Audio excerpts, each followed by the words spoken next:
Hello, everyone, and welcome back for another episode. I'm Valerie, that's David, and this is our Gen X Pittsburgh podcast.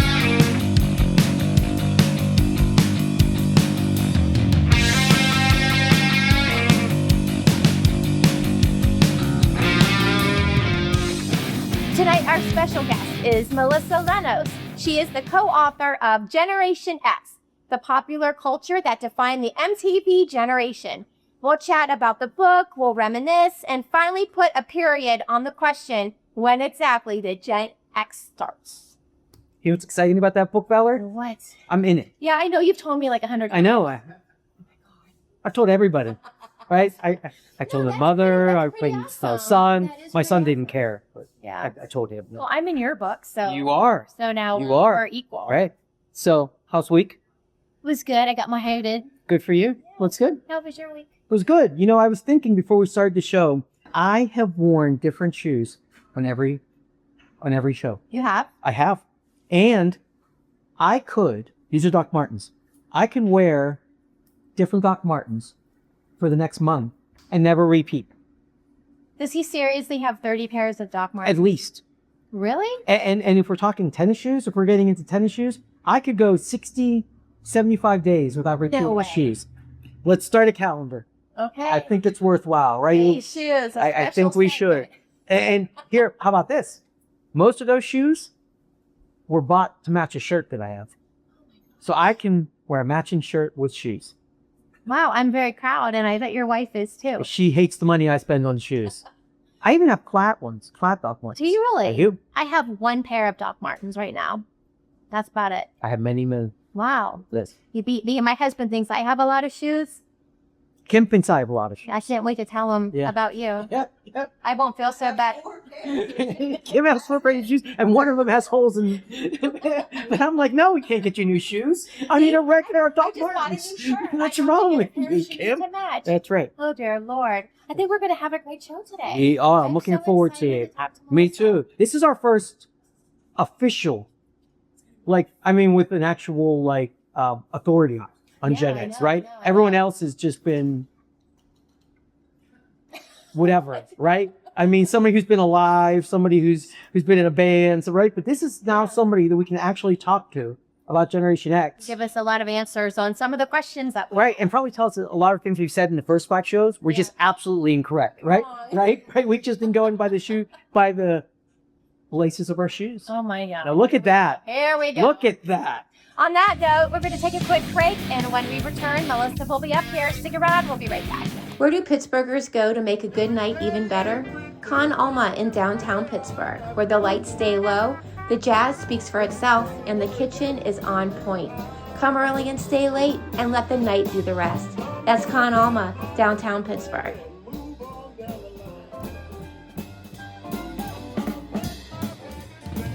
Welcome back to GXP. Melissa Lenos is in the house. Thanks for joining us tonight. Thank you so much for having me. David and I can't wait to get into the book. There's so much good stuff. There's a timeline in here for easy access. This book is incredible. But before we dive in, can you tell us a little bit about your childhood? Where did you grow up? Sure. So I was born in 76 in rural Ohio to Greek immigrants, and I'm in the middle of 2 marriages, so kind of classic Gen X. Like my dad had my older brother, my older sister. I was 12 years later, so my older siblings are both boomers.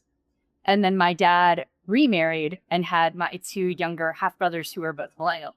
Wow. So perfect kind of like Gen X situating in the middle of this large span of children. Yeah, I grew up on a sheep farm.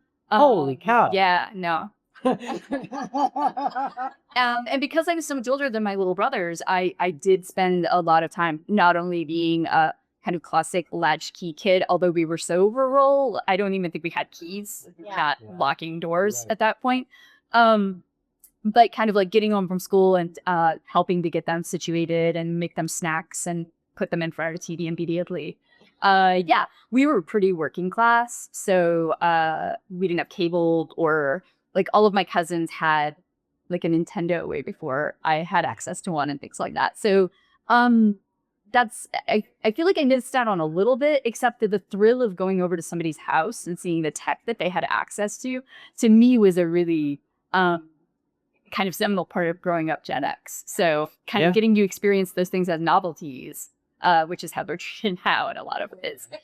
Yeah. So then I went to college. I went to Pitt, actually, University of Pittsburgh, where I studied English and film studies and was kind of really immersed in the art and music community at that point.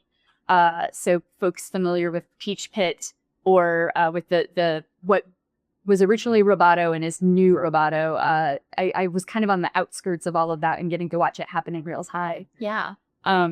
Devastated about Hemingway's closing because it's just like constant. Everyone either worked there or we have poetry readings there and all those kinds of things.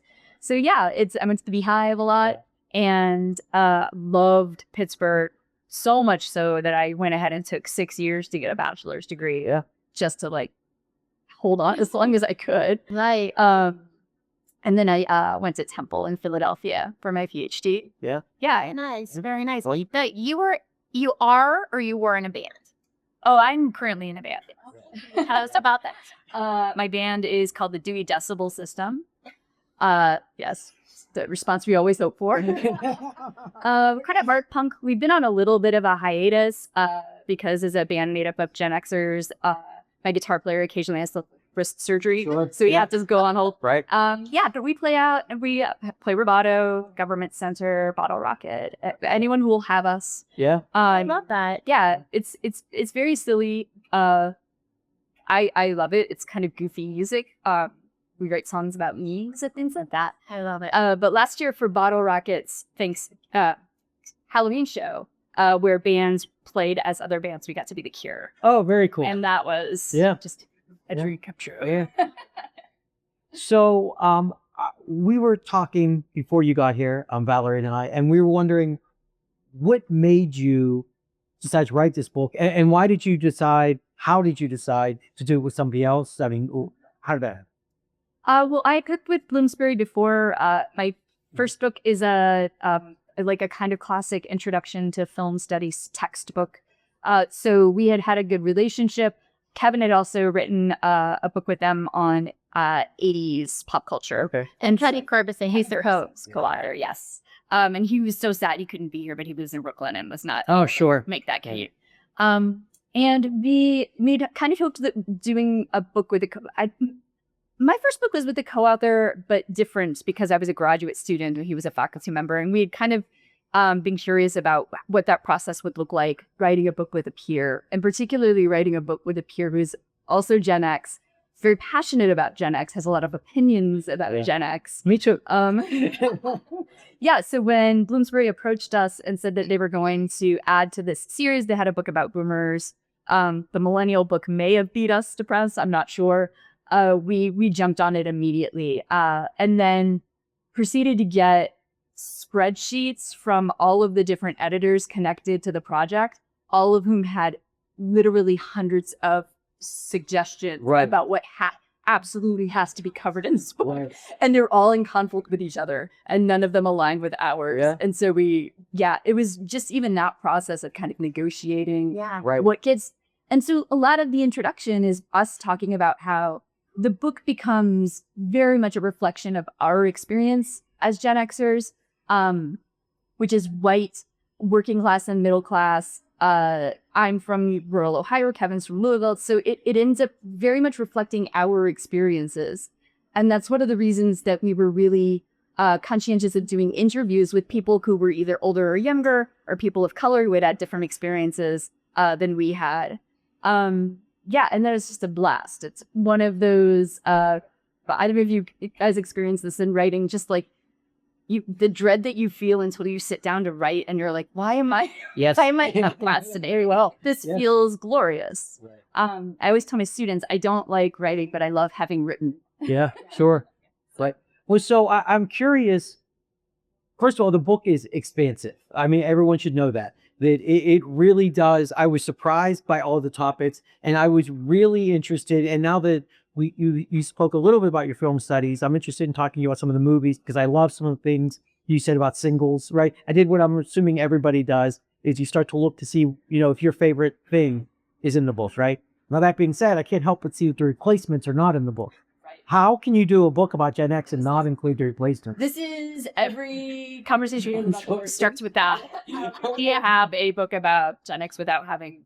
Right. I mean, and that was replacement is absolutely in the spreadsheet of things that just we had to make a negotiation of making the editors happy, covering a kind of wide swath of ground so that it is primarily intended to be used as a very lower level undergrad or like a high school media literacy classroom text. So keeping it in that scope and just knowing there are things that are just not going to make it. I think he and I both have things that were just, I still have files. I was checking like by Google Drive, like files of things that I started that I did get to go, which is like the bummer. How long did it take you to write the book?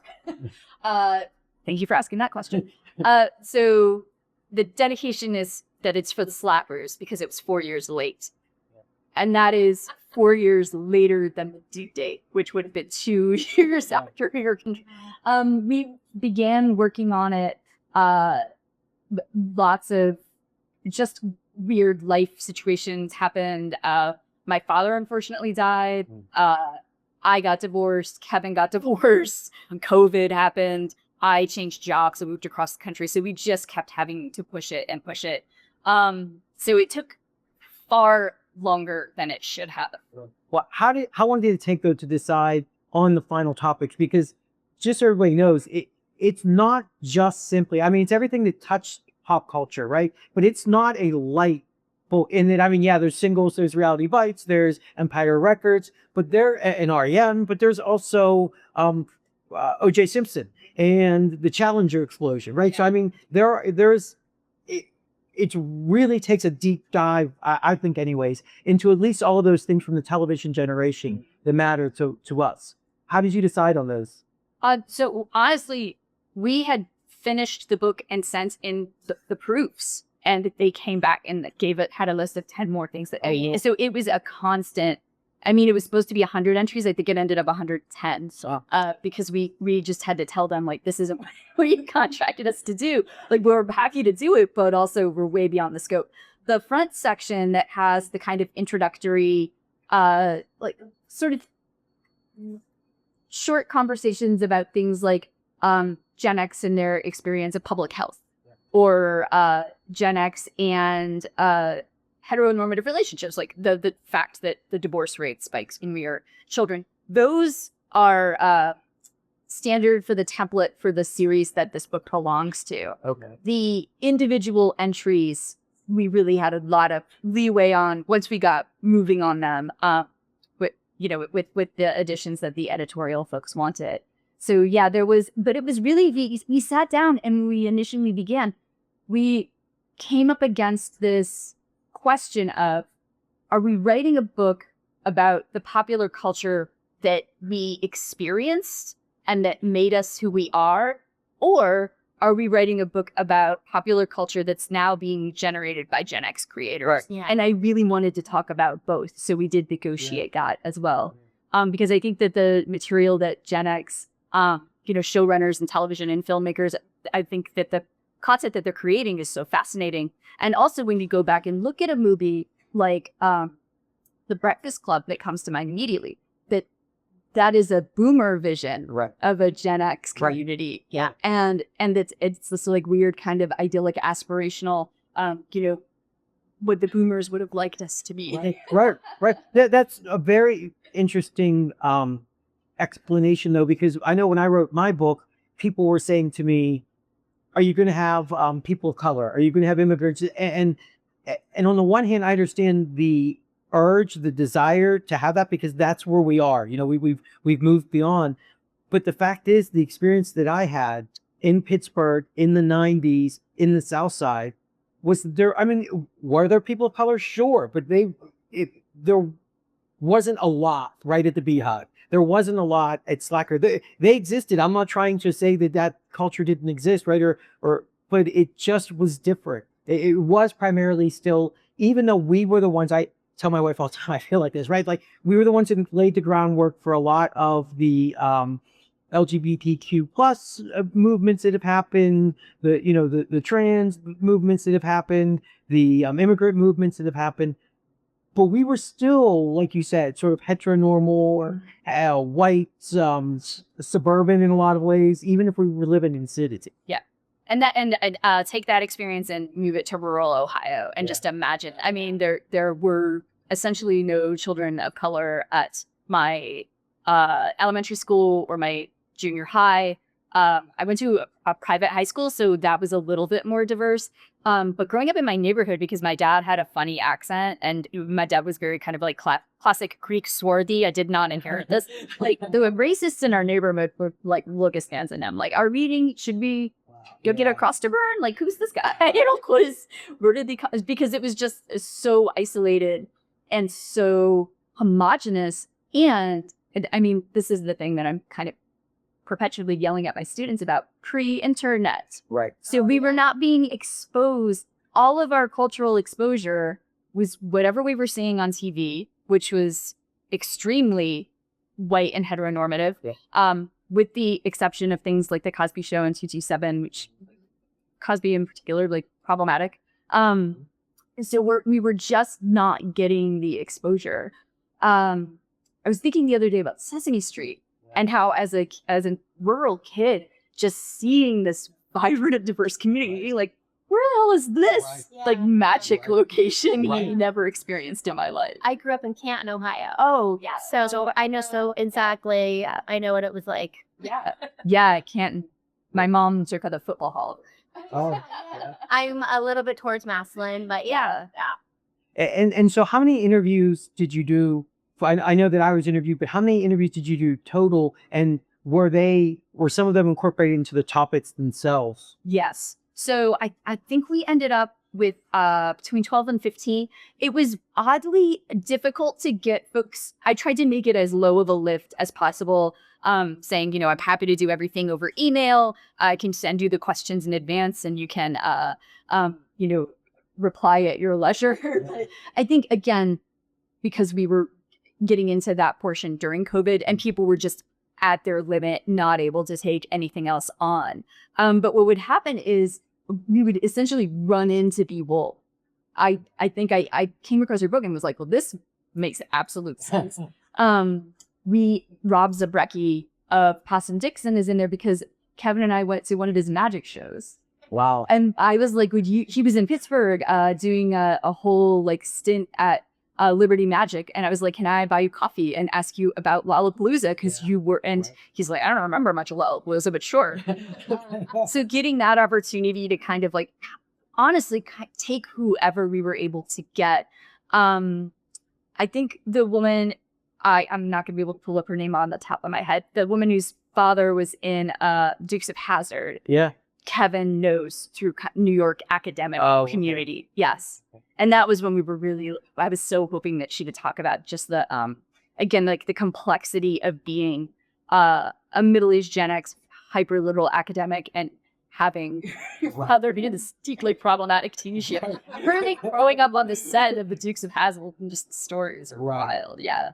Well, so we were very curious. We're very happy you're here because we want to talk about when did you in the book decide that Gen X starts, right? Because it can be, people argue 1960, though I know that it's much, much later, but people will say, well, no, I was born in 1960 and I'm not a boomer, right? Or they try to push it forward more. When did you decide to what? We had to do that right away.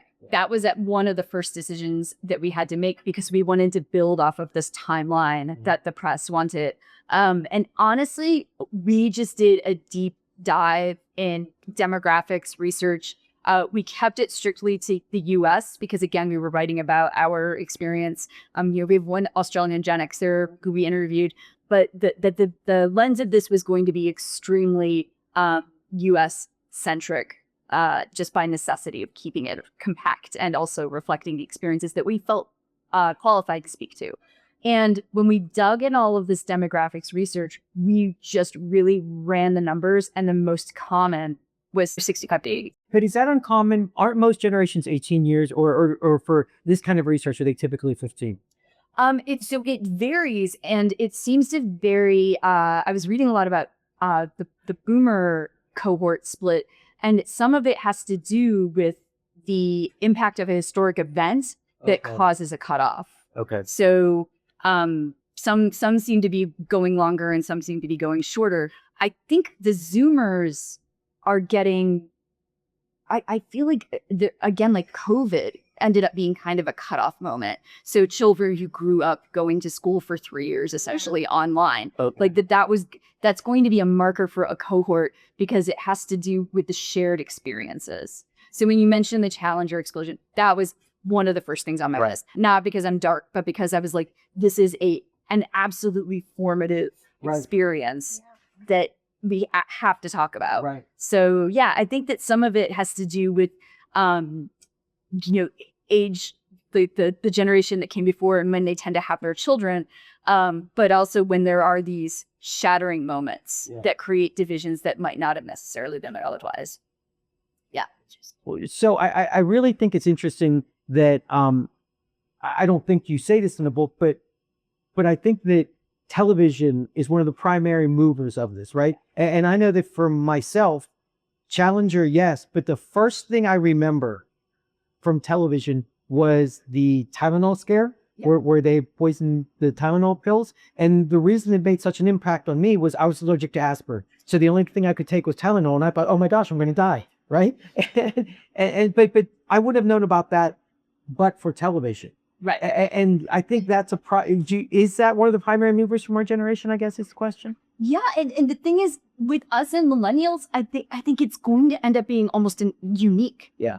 I taught a week-long seminar at the University of Oklahoma a couple months ago on this book, and all of the students who enrolled so that I could explain their parents to them, which is like heady pressure as a child-free woman. And the thing that I wanted to begin with them was I need a shared text. I need to know a movie or a TV show. I need to know something that all of you know. Right. And then I'll go back to my, hotel room and binge so that we can make sure that we can. And we couldn't. There wasn't Wiley. There was like a TikTok influencer. I was like, I'm not doing that. Right. We couldn't get there because they don't have the experience of having this shared cultural touchstone that you can kind of like all go back to, which of course I'm, old and crotchety. And I'm like, that just feels like such a loss. Yeah. And it's, the boomers are really the birth of the concept of the American teenager, right? We have like the leisure to not have to send children either, immediately to war or immediately into the labor force. Also, we are having this economic upswing. So we have a fuck ton of teenagers with disposable income. Mm-hmm. So we're going to start creating media for them, which is so exciting to think about. We give boomers a lot of grief, but their media texts are really interesting for that reason. And then we get this expansion with cable. Yeah. And then with birth of the internet. And then millennials have that experience as well. And I think that's why so many older millennials connect so deeply to Gen X popular culture, because there's like a nice lag there that gives them that context as well. But then once we hit streaming, which is wonderful, right? We have all of these kind of like niche ways to provide content for audiences who've never had content directed to them before. I am a firm believer that more creators is only better because we're getting more voices that would not otherwise be heard. It's easier, it's less expensive to create content now than it's ever been before. But the loss there is the loss of this core text that you can always come back to. Right. I remember when Pearl Jam and Radiohead both put out an album without a record company.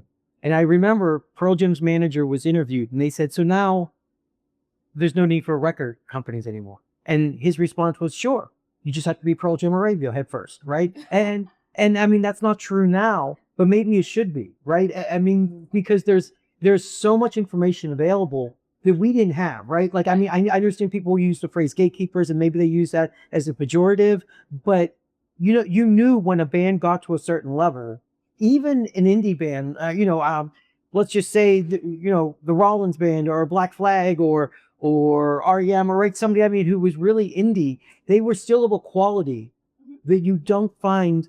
Now, it's no offense, but when I can set up a camera in my bedroom and just strum on a guitar, there's nobody saying to you, because your mom and dad certainly aren't, right, that song sucks, right? Like, maybe cut the chorus, maybe move the bridge up, right? Like, nobody does that anymore. But Gen X, they still had that. Yes. And we were still all able to coalesce around, the Last Cosby Show or the, whatever news event that was going on, right? These were singular moments.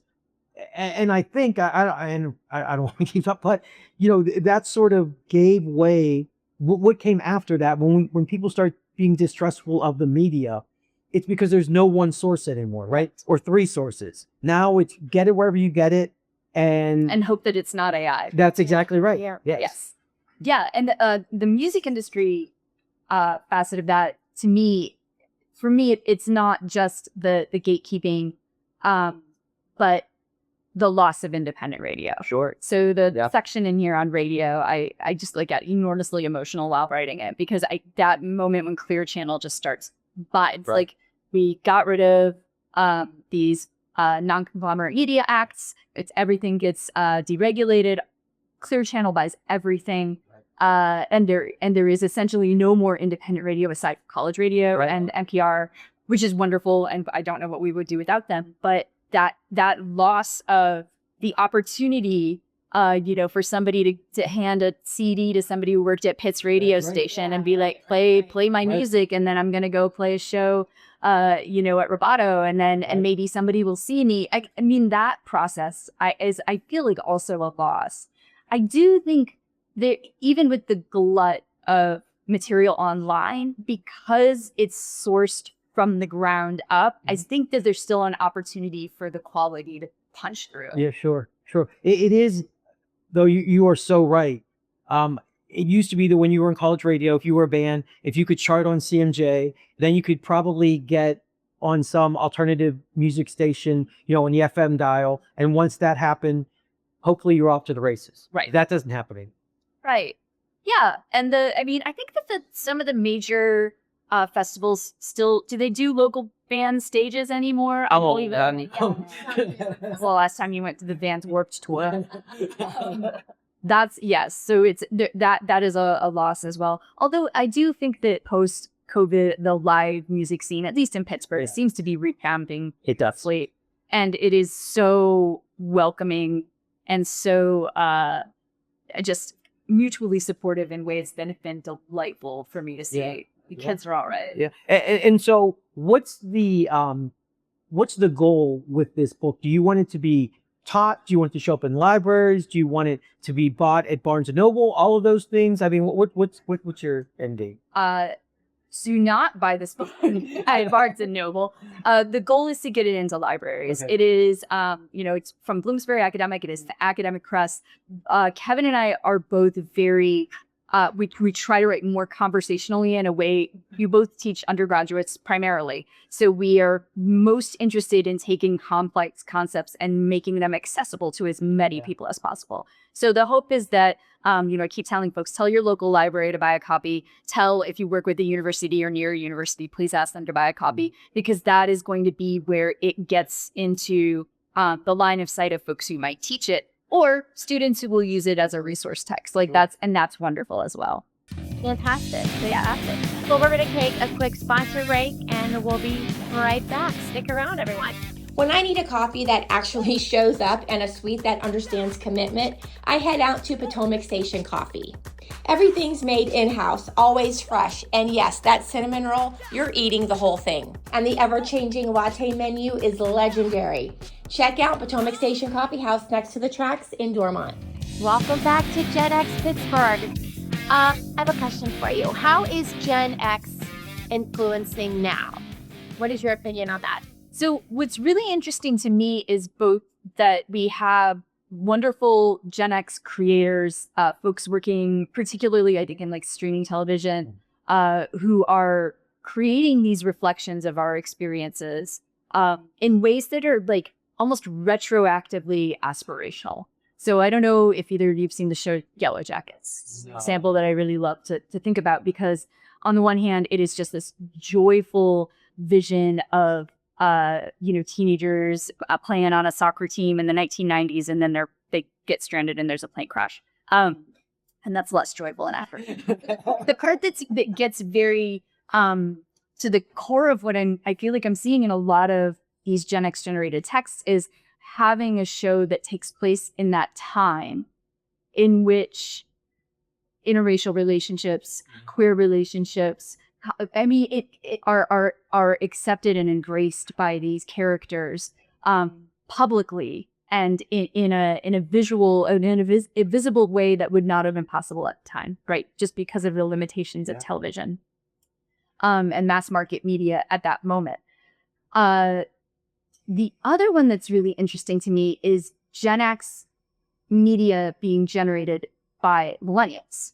Stranger Things, which again is this very kind of, in some ways, oddly nostalgic, because it's nostalgic for a moment in which the creators were not either not alive or were too young to be experiencing all of the things. And so as a result, we get this kind of like beautiful conglomeration of like, we're going to play D&D and we're going to go to the mall and we've got our Sony Walkman and we're listening to Kate Bush and things are, they're going to be crotcheting people who are like very detail oriented, who are like, these things are not happening in the right sequential order in terms of time. And, that happened in 1987. That's not 1983. And I kind of think that's not the point. Right. The point is this vision of this moment in time that looks so appealing in some ways, very much to people who did not experience it.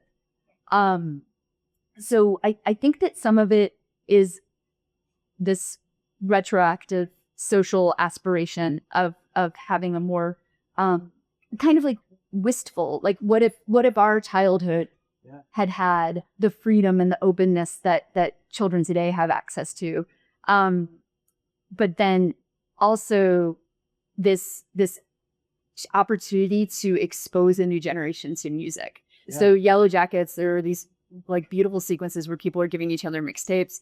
And for a TV show, it's like, oh, we're spending a lot of time on these mixtapes that are not necessarily an enormous part of the plot, but are, again, clearly these artifacts of this moment that we want to share with the new generation. And then one other angle that comes in is a creator like Mike Flanagan, who does a lot of horror movies and horror streaming. And he talks very openly about the fact that pretty much everything he does takes place in the 80s because he doesn't want to have to deal with primarily cell phones. Oh, wow. He's like, cell phone is a horror movie killer. Yeah. Because you're just going to call cheat. Right. So if we set things in the 80s, then we kind of get to bypass that. But again, we also get to have like these, fantastic like mom jeans and Reebok high top. Yeah. And again, all of the artifacts that we feel really nostalgic for. And then again, we have a joint nostalgia for them because we all experienced them to some extent, right? Either by owning them or experiencing them personally or seeing them on TV. Also, let me ask you then, and I don't know, this might be something you haven't thought about or explored before, but as you're talking, I'm thinking about music specifically, where each generation seems to draw from the previous generations, right? Like, I mean, Gen X music, you look at the Black Crowes, they're the Rolling Stones, right? You look at Lenny Kravitz and he's following in Jimi Hendrix, right? But then you get to now where kids aren't listening to CDs or albums. I mean, the albums they're buying are brand new albums, So is that lost? Does that still happen? Do you know? I'm curious about that. When I went to the University of Oklahoma and taught this week-long seminar to these 18-year-olds, one of their assignments was to make a mixtape. Yeah. And I went to thrift stores and eBay and I collected all of these tape players and bought a bunch of cassette tapes and they were utterly baffled. One of them started. It's my soul. Well, no, but one of them started and they came up to me with their tape and they're like, I messed up. I need a new tape. And I was like, oh no, this is so late, just fine, go over it. And the quality is just absolute garbage because they're playing off of like boom boxes or pulling information down from. I was like, use Spotify, I don't care. Yeah. However you can get it done. And some of them were extremely in tune with what we were listening to. And it was the students whose parents had been passionate about ESL. Were asking me questions like, have you ever heard of this band L7? Yes, this is amazing. Going with this. Right. So there is, and I think it again is because we were a very media savvy, media heavy generation. Many of us were, who had very, very passionate relationships to a pretty limited, each of us a limited number of bands typically, right? Unless you're a rich kid and you could go to like Coconut Records at the mall and like buy everything, you were really limited to whatever you were hearing on the radio, whatever your older brothers and sisters gave you, or friends sharing mixtapes and things like that. So again, it is fragmented for them. I do think that a lot of the popular artists who they're interested in are now coming up as, again, children of music nerds. Yeah. I feel like I found out the other day that a fairly popular new artist is like a child of like a grunge, like a second or third tier grunge band. And so again, these kiddos coming up and kind of taking on the mantle. So the influence, I think, is happening in a different way. Yeah. Or they hear a Kate Bush song on Stranger Things and then it charts. Sure. I mean, it's very strange. But also kind of, I mean, it can be beautiful and depressing at the same time. Right. I mean, I do think though, and I guess that this was, you touched upon this in the very beginning, that, you know, your parents always seem old, right? But when I did the math, when my mother and father got divorced, my dad was 26, right? And so like I would go to his house on the weekends and he would have MTV playing and Atari. And I would think, this old guy is like letting me watch MTV, you know what I mean? Which is so foreign to me, but he was 26. Yeah. Of course he was consuming MTV, right? I mean, and now everybody's parents, we didn't have my son until we were much later in life. Mm-hmm. It seems like we've gone back to where we're older now.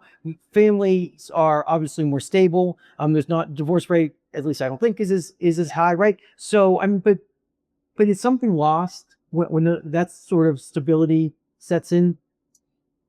I think it's inevitably going to be lost, but I do think that we're always going to have teenagers who are going to go and dig. Yeah, they're going to go and find, you know, the thing that they heard a piece of, and they have to know what it was. And it's, thank God, it's easier to find nowadays. Right. I talk in Europe about their friend made me a mixtape, and there was a song on it that I no longer have the tape. The song is still in my head and I have never found it. And that again, like in some ways it would almost be terrible to find it now because it becomes this thing that like just lives inside my head. That's what it's for. But the weird boom right now in vinyl is creating a very interesting moment because people running record stores are already right, sure. And these contemporary teenagers are going into record stores and having people like, this is Depeche Mode, take it right now. And so that I think is creating some opportunities for other stuff to seep in. And then again, I don't know if Chavarone maybe said something about Kim Deal. Kevin has kiddos and they're very much discovering music both through they become obsessed with vinyl and like going to music stores and buying used albums, and then I'm giving them like, here's a Pixies album, and then she had the experience of saying like, oh, you like this band The Breeders, that lady Kim Deal put out, so now she's listening to Kim Deal's new music, which is wonderful. It's fantastic. But I think you're right, there's always going to be a loss and a gap there that I think is primarily because of the fragmentation. Yeah. Just the fragmentation in media is going to have these ripple effects. So, right. All right. Well, we're going to move on to our, what do we call this? Rapid fire questions. Rapid fire question. Maybe. Dun dun dun. I guess so. We will from now on. Okay, we're going to ask you questions. They're not hard, and you just have to answer them. Oh my God. It's that easy. It feels like a trap. Many of these are right up with your level, your area of expertise, though. So Okay, we'll see. you're gonna be the first one Okay. who I really feel comfortable asking these questions to. David, you can start. Okay, this one is not.